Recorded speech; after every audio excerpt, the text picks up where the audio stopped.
Well, the Steelers finally made their wide receiver acquisition before the trade deadline, and it's MVS. I think we all kind of expected that, unfortunately.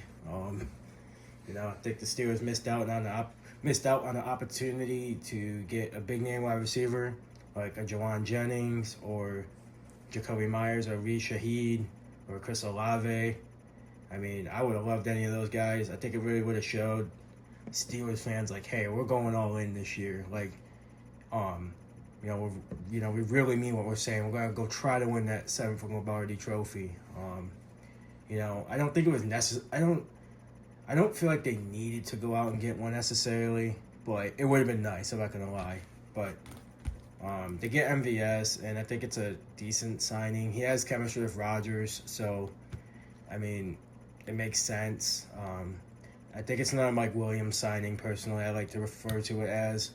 Probably won't see the field a lot unless an injury to Roman, Calvin, or DK. I don't know. It's a little discouraging. You could have got Jacoby Myers. That honestly is pretty gettable. The Steelers have like 12 draft picks at their disposal. I think they could have used another receiver outside of just DK.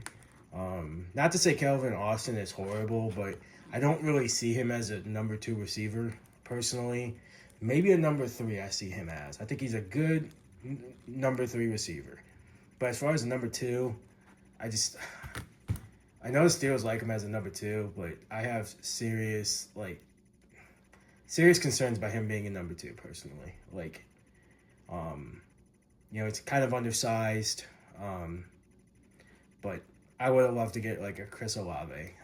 But typical Steelers fashion, they go get kind of a older wide receiver, older veteran.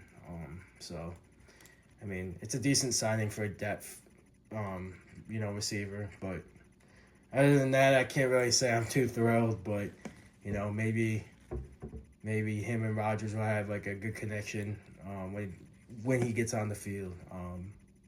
But yeah, man, I really think the Steelers kind of missed the 8 ball on getting another wide receiver. That's something that the Steelers haven't gotten right, man. It's a wide receiver. You trade away Deontay Johnson, and you just have George Pickens.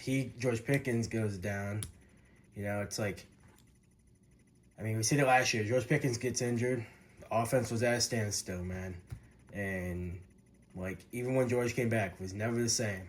And you're just one injury away from DK Metcalf going down. And you're really telling me that you trust MVS in that situation to fill in for DK? I don't know, man. I don't know about that. I would feel way more confident if we had Chris Olave or Jacoby or Jawan Jennings stepping in that number 1 receiver role if DK went down. But, as a Steelers fan, kind of used to this, kind of just, what you want them to do, they won't do. But make sure to like the video, and I'll see you on the next one.